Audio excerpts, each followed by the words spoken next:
We're going to California. Nick Zeigler, the 49 Teens, joins me after CBS Radio News at 9. Coming back with Nick Zeigler. Hooray for Hollywood. You know,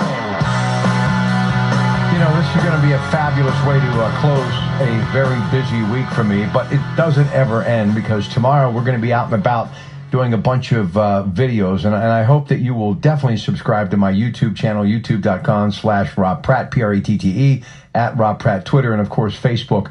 We're always out promoting the greater good in the community.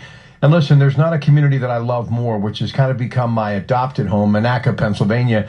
I've been there for my command performance now since May of 2013. My first stint back in the late 80s, early 90s, and then I've moved back in May of 2013, and I've loved every minute of it. And I just got a wonderful text message from a dear friend, Joe Nickel, he and his bride, Sherry, and their son, and obviously his family. He's got one of the most incredible mothers on the planet, as does his wife. Just a big fan. Calvin Evans, another guy that is near and dear to my heart, part of my Monaca Sons of Italy crew, just trending on Facebook about our next guest, and he is Mr. Monaca. His mother at his side, God bless her. We love Mrs. Zeigler and that generation, because without them, none of us would still be upright today doing what we do. So Nick Zeigler live right now, Rob Pratte Tuesday night, talking about the 49 Teens, rolling back into this region for some big shows, lots of appearances, lots of information. You can find out more about what they do on Facebook. You can link into them on Twitter. Of course, the 49 Teens, they are a global phenomenon. Let's begin by praising your mom, because she's sitting next to you, but more importantly, as I've said many times, and we were just a few days removed from Mother's Day, no one will ever love you like your mom, right, Nick? Well, that's the truth, Rob. How are you doing? I'm good, man. And listen, we're going to talk about your family because, another holiday and rather appropriate, you're rolling back. It happened to be my dad's favorite. He would always hold a big picnic for the family on Memorial Day. He, World War II veteran, your father a veteran. We're always talking about our American Legion in Monaca. And some of the people trending in the entertainment world, I want to begin there for a number of reasons because it was a part of who we were growing up. Tim Conway for many years on the Carol Burnett Show, just a fantastic, flat-out, funny guy, McHale's Navy, and the great Doris Day. And this is where I want to begin because of you doing lighting work and working in Hollywood with some of the biggest names and being around the entertainment that is Hollywood and the movie industry. Because she lived a full life, 97 years young when she passed away, I don't think a lot of people realize what star power Doris Day had, not only as a movie star, top box office draw for years, but she sold millions of records and obviously had an incredible career on the Doris Day Show on television. But talk about the triple threat singer, actor, dancer, and Doris Day, and what a phenomenon she was in the entertainment world. And I'm sure that Hollywood has been talking a lot about her since her death. Yeah, as a kid, my reference was her on a TV show, and then as I got older, I realized that she was in film, she sang, and you said, "Wow, this person has quite a star status and quite a talent." As you got older, you find these things out, but there's a lot of things in life you find out later, don't you? Yeah, and they're all good too. And what's amazing to me is that I have found many performers like yourself who are kind of hip, cool rock stars that down deep it began with someone that you would never expect to be the catalyst and the reason why they got into entertainment. And I've always found it fascinating when people like Rod Stewart and others, Paul McCartney, decide to sing some of the big band songs and do so well at it, that when they're interviewed about why they would do it, they simply said, because that's what I fell in love to, listening to that music with my parents when they were, a very young couple in the kitchen, in the living room, out on a weekend drive. It was always something of that era, so I have a very special place in my heart. So music and entertainment goes from one generation to the next, but I don't think a lot of people realize that a lot of the performers that we've watched star over the last 50 years, I'm sure many of them, if asked, it was because of someone like a Doris Day or Tim Conway that they decided to get into the entertainment world. So the gift that you do, whether it's with the 49 Teens or Doris Day or Tim Conway, that gift just keeps on giving generation after generation. Right. Yeah. It's funny. You mentioned with the parents, and grew up. My mother used to play guitar for us. My father was he though he never said he was. He must have been a drummer because I could tell with his when he'd tap on things. But they in turn turned me on to a lot of artists. I could, Nat King Cole, Oh yeah. Just everybody, and they're well, geez, Chuck Berry, early rock and roll was my father. He loved the jitterbug, so that's where I picked up all that stuff. But then through all the celebrities and actors and musicians that they were influenced by rubbed off on me. Doris Day, my mom always listened to Doris Day. Drummers, people like Buddy Rich. I mean, there's so many. Louis Bellson. I mean, Ringo Starr, obviously. I mean, when you look at Carl Palmer, of Emerson, Lake and Palmer. I mean, when you think of drummers that influenced you, anybody come to mind?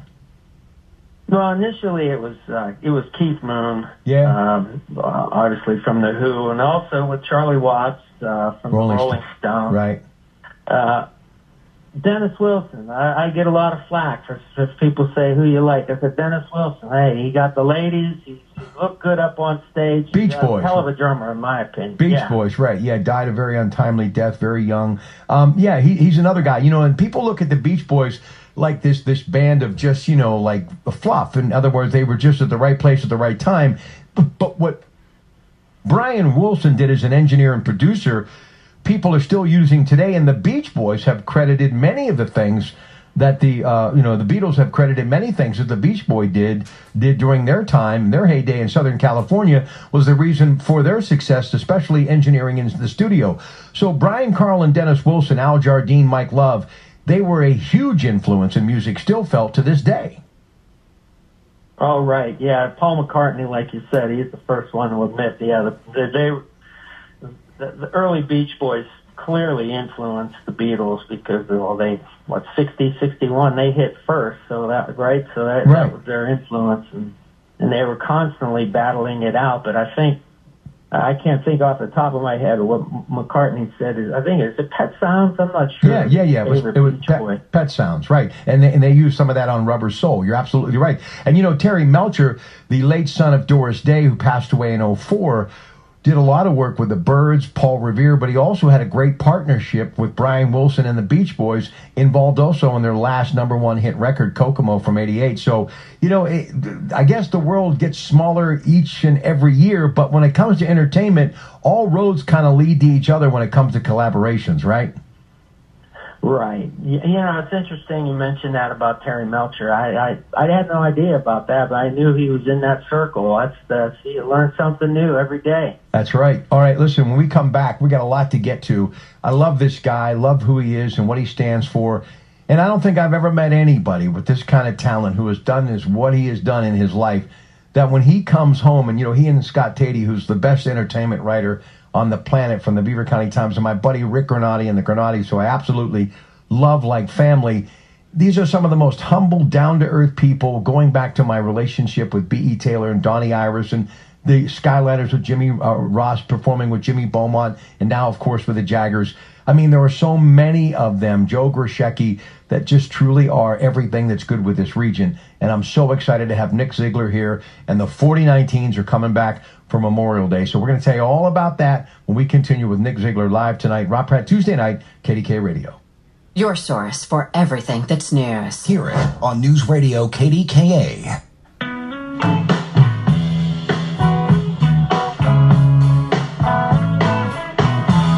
We were speaking of the Rolling Stones a little while ago. Charlie Watt, of course.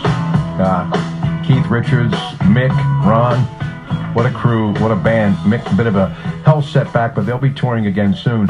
Nick Zeigler, my guest, 4019, is going to be at many places, including New Brighton's Fifth Avenue Tap House on May 25th, an incredible venue. Steve Chahoy, the manager there, the Jabber family involved in ownership. You're going to absolutely love the venue. Hopefully you'll get a chance to go see him and the 4019s. Talk to me, though, why you seem to do this every few years, come back when you don't really need to, because your schedule's pretty well booked out and you are traveling the country performing. But why is it so important not to just come for a visit, but to bring the whole band in tow as well, Nick? Well, Rob, ever since like the late '80s, the band has always come to Pittsburgh or to Monaca, Maury's back in the day, and Everyone just has fun back here. The guys, we go to Detroit to visit their family, and then the guys always will say, "Hey, no problem, we're coming to Monaca in Beaver County." So we do it just because we enjoy seeing our friends, and the guys really have a blast here as well. So we dig it. We have fun. You know, one of the things that I think is such a misconception, everybody thinks, in the movie we were talking about, the biopic, Elton John, Rocket Man, coming out, and any of these groups that we mentioned, and I'm sure you could even go back, and Rick Granati has shared stories with me, and some of the other people that I mentioned, early days on tour, rock and roll kind of was a party life. But to sustain and do what you do, you have to be an athlete, especially playing drums for a few hours at a time during a show. One thing that somebody said many years ago, when you see a rock star jogging, what is that? That's a rock star that survived the party life. So, that's long behind you now, but I don't think a lot of people realize being a star or a rock performer, it really is a grind, and you've got to stay healthy if you want to stay in the game. Yeah, it's funny how we when we were kids, that was the last thing from our minds, but as we got older, you say, okay, we gotta get into shape. We got to be ready. So we're not physical buffs by any means, but we like to. Some of the guys ride bikes. Some of us, in my business, I lift heavy stuff all day. So we stay in shape one way or another. But we do know that when we get out there, yeah, you have to be on top of it. Listen, I want to talk to you about what you do in the lighting world and in Hollywood. We'll do that in the next segment. But I want to focus on the 49teens. I know you're getting national airplay, a lot of collaborations, a lot of good stuff. So where are you guys right now? And you're still grinding, you're still performing, you're getting rave reviews, national headlines, and you're going to be at the Fifth Avenue Tap House, and I know a few other places as well, too. I'm going to let you promote them. But what about 2019 49teens? Where are you right now, Nick? Well, we're gearing up for our new record. It's just...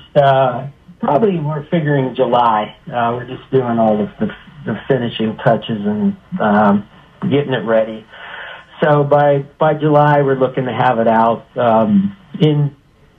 Out here in Temecula, we're playing a balloon and wine festival with some really cool bands from the Soul Asylum, 3 Doors Down, and we're looking forward to that. More of that type of thing. So we've been playing with a lot of interesting and touring acts, and as well as going on the road ourselves. So we have some more East Coast things lined up towards the end of summer. Listen, Bruce Springsteen's got a new album that's going to drop. He's working on it. I talked about Joe Grishecki earlier. You ever think about these people like Bruce who have toured the world time and time and time again, thousands upon thousands upon thousands of people, and when he puts on a show, it's not an hour or two, it's 3 or 4, and I've never heard anybody say, I came back from a Bruce Springsteen concert and I had a bad time. Do you ever think about how that all unfolds, and in a way, as cool as it seems, that maybe it's just kind of better being with the 49teens as opposed to do all of that heavy lifting day in and day out, year after year, that someone like Bruce Springsteen does? I mean, the paycheck's nice, but there's a lot of responsibility that goes with that. Yeah, I just heard he has a new E Street record coming. That the material is ready to bring to the band. Yeah, there's a lot of responsibility there. And I don't know if it's just over the years that becomes your work, not ethic, but that's the level you're used to performing at. That could be, is that just what he's used to now? But it's a lot of work. That's the touring. People think that it's all fun, but there's a lot of work. Who said it? Mickey Dolenz said, When I get paid, I don't get paid to play. I get paid to travel. And I'm saying it's pretty wise observation from Mickey Dolenz. That they get paid to travel. Yeah, Peter Tork. Hard life. Peter Tork gone now. Davy Jones gone. 2 of the 4 Monkeys. There were some great musicians in that band, and Mickey Dolenz, a drummer, and Mike Nesmith, a pretty fair guitar player, as was Peter Tork. And Davy Jones was a great frontman. They were kind of the American version of the Monkees, and obviously had that run on television, but they were truly talented musicians and really could do a great job wherever they went, and they came to Pittsburgh many times to the Civic Arena. So when you look at music today, and I saw something about Blondie's drummer trending the other day, and I was thinking about that era of music and what went on from the late 60s into the 70s, and the electronic dance mix of Studio 54 and everything that's happened since, the grunge from, Seattle with Pearl Jam and Nirvana, and obviously pop music through the years with people like Michael Jackson, and you still see it happening today. And then you give that influx of rap and sampling and everything that's happened. But still what you do is the purest form of music. You just get out there with your 3 or 4 pieces of musical instruments and you flat out perform. And there's no technology other than what you put into it, sweat equity. Through it all, that's really the bare essence of what music's all about, Nick. Right, I agree. Every time that we get out there, that what you've described is what we do, what we're about. We just enjoy it. And we're blessed to be able to do it, 20 years from when we quit really doing it as youngsters. And then we're still able to perform at the level that I think that we did back in those days. So you don't get tired of it. I think it's in your blood. Listen, one of the things that fascinates me, just like I know the Fifth Avenue Tap House and the other places you're going to be performing, people will be there in droves wanting to see you, especially the followers of you on social media that don't get a chance to see you in this part of the country that often. But, I've talked to Pratte, Caesar, Ed Traviseri, Rich Engler, and Rick Granati, all of these guys who have promoted in one form or another. And it's just really not necessarily the size of the venue, if it's your home. And you think of Billy Joel, so having his recent 70th birthday celebration and how he has sold out Madison Square Garden, not just one night, but in some cases an entire summer. So the venue may be a little bigger, a little different, but there really is no place like home, whether it's New York for Billy Joel or you in Monaca. Right. Yeah. Every time that I'm back playing the Fifth Avenue Tap. I mean, we're excited that opportunity came. It's a wonderful place. What I've seen, we look forward to being there, and we thank them for having us. And it's definitely going to be good to be home. So where else? We got about a minute before we take a break. Where else are you going to be performing? The day before, we'll be at Liveberg Studios, which is in Glenshaw. It's this Chris Lea. He has a studio that he invites bands to play. And it's like a house like a house concert. And then the following day, we're at Club Cafe downtown. It's in the South Side with Los Vampiros Amarillos, and really great local band. And then, of course, at in New Brighton with Dessler Brothers and Bee and Honey. Coming back with Nick Zeigler. News Radio 1020 KDKA. All right, listen, Nick Zeigler, 4019's the drummer, coming to the Fifth Avenue Tap House in New Brighton and some other venues as well. We'll go over those again before we say goodnight to Nick, who's joining us live on Rock Pratte Tuesday night. Again, Nick Zeigler, 4019's drummer. Nick, you work in a place that dreams become true for many people who get involved in the entertainment industry. But it really does go back to where they are and who they are. Because of the stories and the journeys that they've all taken, they found a way to make it become a part of their life in the entertainment world. And they really reach back many times to their youth to tap into their entertainment and who they are and their psyche as far as being able to make all of this stuff jump out, especially on a movie theater screen. And, you grew up in Monaca, and I got to believe when you're lighting a set in Hollywood that there are many times that you go back to, riding your bike, Pennsylvania Avenue in Monaca, swimming at the pool, and, of course, playing some basketball at one of the many courts, one of the more famous on Washington Avenue, or going to Allaire Park and just kind of spending a nice summer day. We're looking at all of the rivers, the mighty Ohio and Beaver River, and that place that is full of a whole lot of bridges that connect these towns, the Rochesters, the Monacas, the Beavers, the New Brightons, the Freedoms together. It really is a magical place. And I've said this many times before, I wouldn't want to have my life turn out any differently. I'm glad I grew up in Beaver County. And it's funny, and I've been told many times I talk a lot about Beaver County, but I think people are realizing, as my buddy Rick Granati said, everything that I said is starting to come true. Beaver County really has become the epicenter as far as the future in manufacturing with the Shell plant. So some very exciting things happening. But I have to believe that many times when you're on that sound stage or wherever you are on location lighting a scene, that it takes you back and you kind of step back in time and remember growing up in Monaca and why it was so important to the foundation of Nick Zeigler? Well, you know, it's interesting how listening to actors when they're gearing up for a scene or just talking about what influenced them. And a lot of times we'll share a similar experience or an experience that is coming up in a scene, you know. So it's like, wow, I remember that. I did that. And so guys will obviously, they know I'm from Monaca or Beaver County. And we talk a lot about sports, or we talk about what it was like with the Steelers, or what it was like growing up in a river town.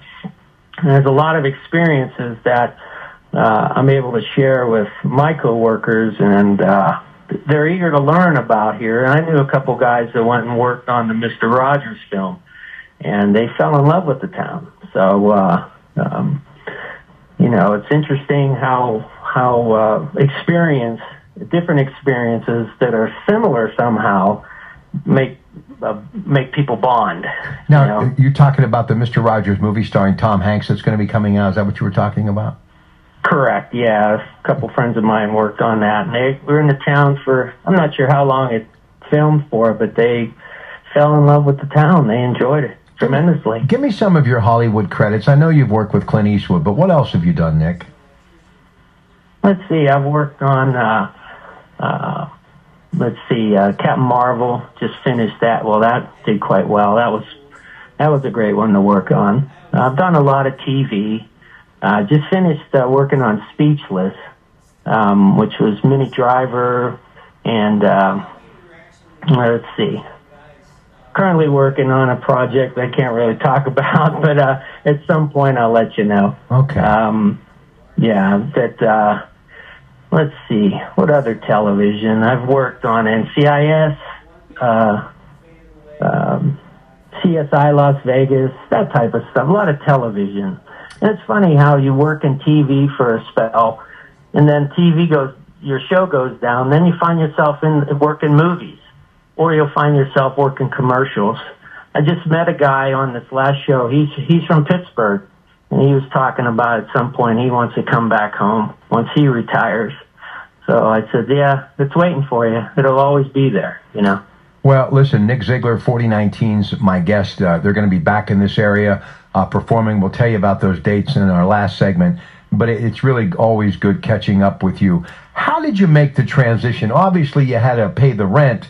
But I have to believe after all of the years in grinding and touring and waiting and hoping and praying for that opportunity and a record contract and everything that every performer ever dares to dream about, even the ones that are out there doing it at a high level, like the great Garth Brooks will be here later this week at Heinz Field. Taylor Swift, just had a chance to see her new video, Me. She, of course, also a big part of Pittsburgh. She was even in Nashville, where she now calls home, being a part of the NFL draft. So all these entertainers, I mean, Ariana Grande, who's coming, these are the top performers of the day, Bruno Mars, they all have gone through the same things that Nick did.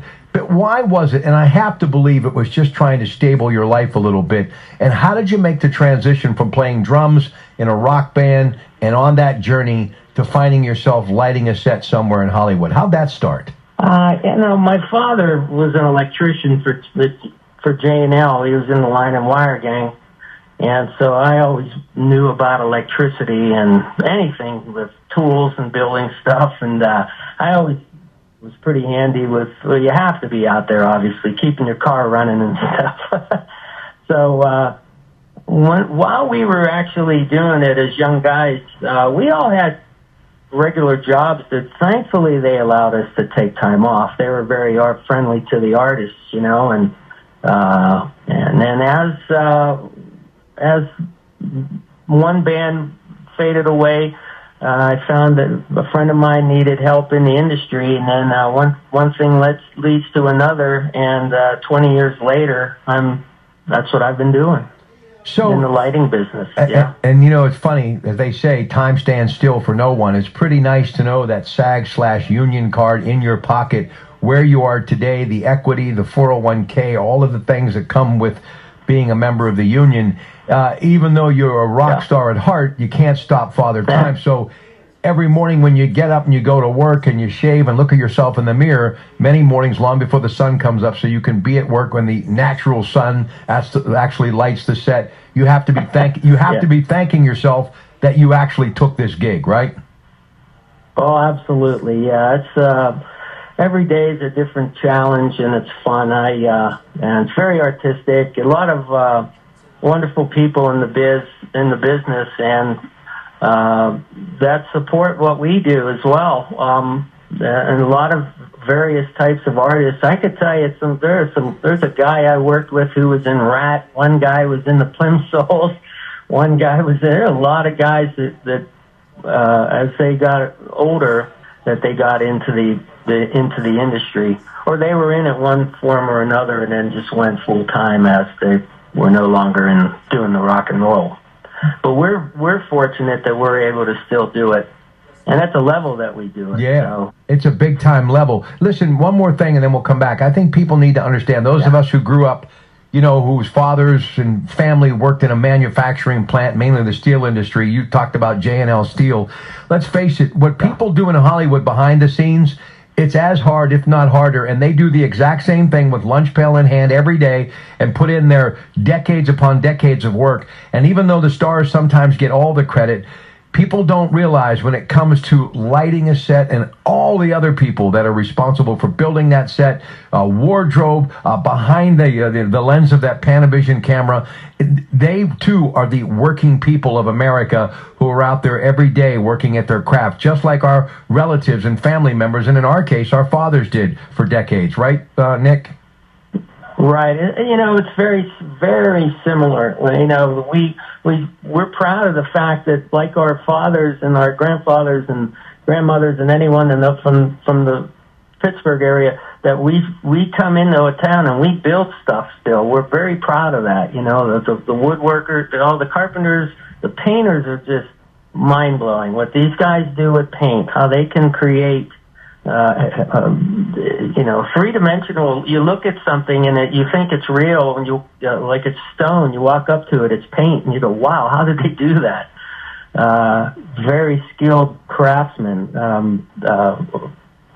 Every day I learn something new, and it's an honor to be working around these people. All right, Nick, as we go to break, tell everybody where you're going to be so they can check you out. This is Nick Zeigler of the 49teens, their drummer. Tell everybody where you're going to be when you come back. Yeah, next week will be Thursday. We'll be at Liveberg in Glenshaw. The following that Friday, we'll be at Club Cafe. 7 o'clock early show. Both of those shows are at 7, and then Saturday we'll be at Fifth Avenue Tap House in New Brighton with some local bands. Everyone will know that they've been to our shows before. Detzler Brothers and Bee and Honey. Great local guys. We love them. Yeah, and I'll tell you, if you have not been to the Fifth Avenue Tap House, you're going to absolutely love the setting. Great stage, great seating, great food, and I'm sure it's going to be a great run for them the whole week that they're back. We'll come back. One more segment with Nick Zeigler, 49teens. It's really a special night tonight. Rob Pratte Tuesday night, focusing a lot on entertainment. Stay with us. When you want instant access to KDKA Radio, it's as easy as writing an email to the Dollar Bank Instant Access account. All right, our final segment. Nick Zeigler, the 49teens, for a Tuesday night to wrap up a long week. And let's just kind of pick up on some of the things that I think very important when it comes to entertainment and where we are today. One of the things that I've often said, Nick, look, if I had this to do over again, as much as I love it, and I think there's a reason why they've called me the hardest working man in showbiz for a long time, and I could have given the great James Brown a run for his money, and I've enjoyed every minute of it. But I look at my own children and the path that they're taking, and obviously smart mothers, a lot smarter than their old man, doing a lot of incredible things, but it's not in the entertainment world, and I'm kind of glad about that, and I'm being brutally honest because it is a tough business, and I have made a lot of sacrifices, and because of what I've done here, it's taken away some things that really were very important to me. But the whole idea, because we grew up in that mentality of, our dads went to work no matter what, rain, sleet, snow, they were there, sick or not, get the job done, get the paycheck home, put the food on the table. But grinding in this business sometimes is not enough. Obviously, you've taken it to the stratosphere. But where do you see the entertainment industry headed? And when you look at the young people, I got to believe, if you're honest, you like me say, boy, it's such a tough journey. You know, you might want to reconsider, because it's not for the faint of heart, is it? Especially in 2019. Right. We always tell the younger people coming into the biz, we always, they did it to me. They go, "Are you sure this is what you want to do? It's not too late." Right. I know. Yeah, we tell them, you know, this is what you're getting yourself involved with. And, you know, anywhere for 12, 13, 15, 18-hour days, as you know. And so it becomes a lifestyle, that's for sure. And some people decide they don't want to be involved, and they jump off the train, as they say, you know, and get off at the next stop. So I admire that. At the same time, it's like, you know, you just have to know what you're getting involved in, that's all. You know, there was a time when you toured to sell records, but now with people being able to get music free of charge, and obviously able to get it, you know, the click of their phone, their smartphone, and pennies on the dollar, if you will. I mean, now you just tour to make money as opposed to selling records. The industry surely has changed, hasn't it?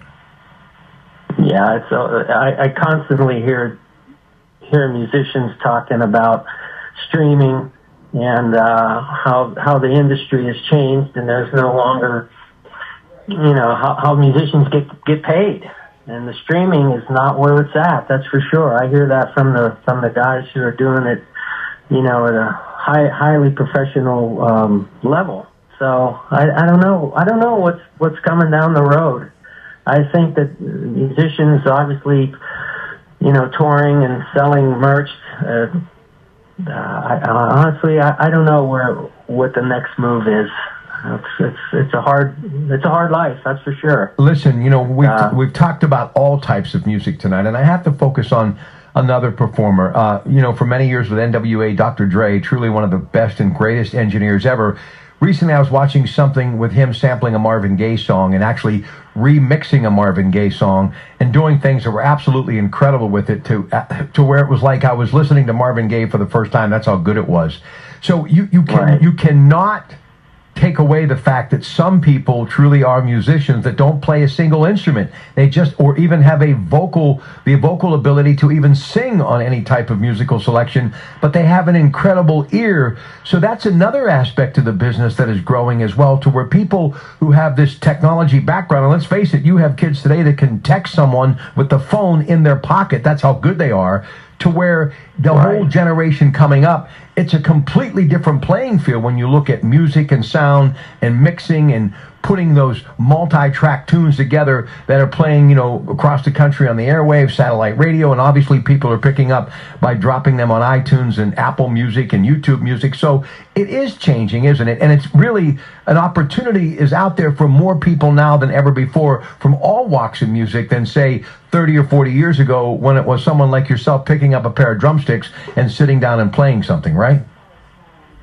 Right. I chat with DJs, and as far as when they're you know, doing a live thing, when I'm watching these guys, the talent that these fellas have and these gals have, I think it's you have to have a rhythm, and you can, as long as you have rhythm, or that you could apply that to anything, and as long as you're making sounds and they're good and they appeal to people, you're achieving, you know, what we did, say, 20 or 30 years ago. You know, it's just a different game. And, you know, will guitars be around in 30 years, you know, as a main instrument? That's hard to say. I mean, I hope they do. Well, but, I agree. It's interesting right now what's going on. Well, it still comes down to this principle, young man. It's the same thing that they used to say on American Bandstand back in the 60s when they would rate a record. At the end, somebody would always say in that line, "I like the beat and it's easy to dance to." And that's still the same practice for success when it comes to music of all types. And that's why I love it all. You like the beat and it's easy to dance to. Nick, listen, always a pleasure. Give your mother a hug. Thank you so much for joining me tonight. You always bring so much so much to the airwaves, okay? Yeah, my mom, Mary, says hi to you. She loves listening to you, and I'm honored to chat with you. Same here, brother. We'll see you soon, okay? Okay, and hey to Scott Tatey, too. Yeah, Scott Tatey, the best. I actually got a text message from him earlier. Truly one of the best at what he does, and we're so fortunate to have him in this region representing that brand that is my hometown paper, the Beaver County Times. Nick Zeigler, the 4019s. You know, you meet a lot of people in this journey that is entertainment, and there are some quality people along the way. And I'll tell you, I have a top 10 or two, and Nick Zeigler is right there. Let me take a break. We'll come back, and we'll wrap it up for tonight.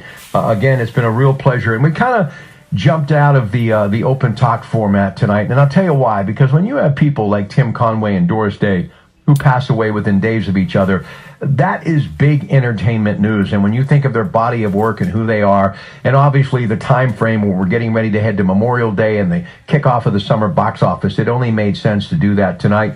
And it was nice to kind of step out of all of that hardcore talk and things that are trending and making news. And, you know, your opinion matters, and I love engaging in conversation with you. But I must tell you, when you lose two stars like Tim Conway and Doris Day, they deserve much more than just a few minutes of your time, and obviously a radio show such as this. So I'm so glad we were able to do that tonight, and obviously look at it from different perspectives with John Mowat and also Nick Zeigler. Back to say goodnight in a moment.